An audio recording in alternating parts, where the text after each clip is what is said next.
Welcome back mga ropa, kwentuhan muna tayo. Natapos na ang Game 5 sa serye ng Minnesota Timberwolves kontra sa Denver Nuggets. Lamang na ang Denver Nuggets sa serye sa score na 3-2. Tila ba nare-reverse sweep na ng Denver itong Minnesota dahil alam nating nagsimula ang serye ng lamang ang Wolves sa 2-0 at ngayon ay 3-2 na ang lamang ng Denver Nuggets. Ano sa tingin nyo mga ropa? Bakit nagkakaganito? Nare-reverse sweep na ng Nuggets ang Minnesota Timberwolves. Ano sa tingin nyo ang dahilan? Mag-comment kayo dyan sa baba, magkwentuhan tayo. Rebound Jokic, down court, Murray! Timeout Minnesota!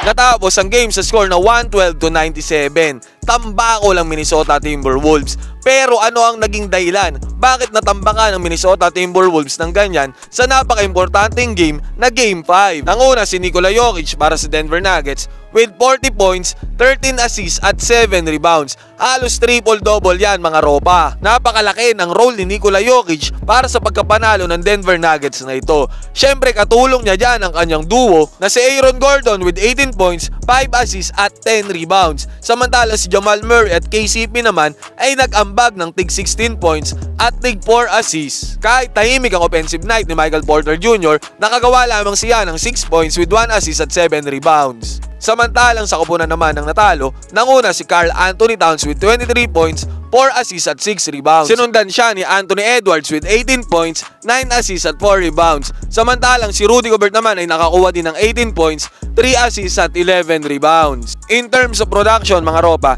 lamang na lamang talaga ang Denver Nuggets sa kanila dahil sa ginawa ni Nikola Jokic na halos triple-double performance. Nakakuha ang Denver Nuggets ng 55% field goal percentage kontra sa 48.7% lamang ng Minnesota Timberwolves. 44 shots ang pumasok para sa Denver sa 80 attempts nila. Samantalang 38 shots lamang ang pumasok sa Minnesota sa 78 attempts nila. Sa 3-pointers naman nakakuha ng 47.4% ang Denver Nuggets. Samantalang 30.8 lamang ang Minnesota Timberwolves. Ang baba niyan mga ropa. 19 shots ang tinira ng Denver Nuggets sa 3 at siyam ang pumasok. Samantalang 26 shots naman ang tinira ng Minnesota at 8 lang ang pumasok.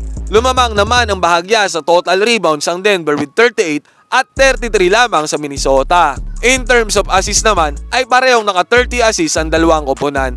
At in terms of defense naman ay lumamang pa nga ang Minnesota Timberwolves dahil nakakuha sila ng 7 blocks at 7 steals kontra sa 5 blocks at 6 na steals lamang ng Denver Nuggets.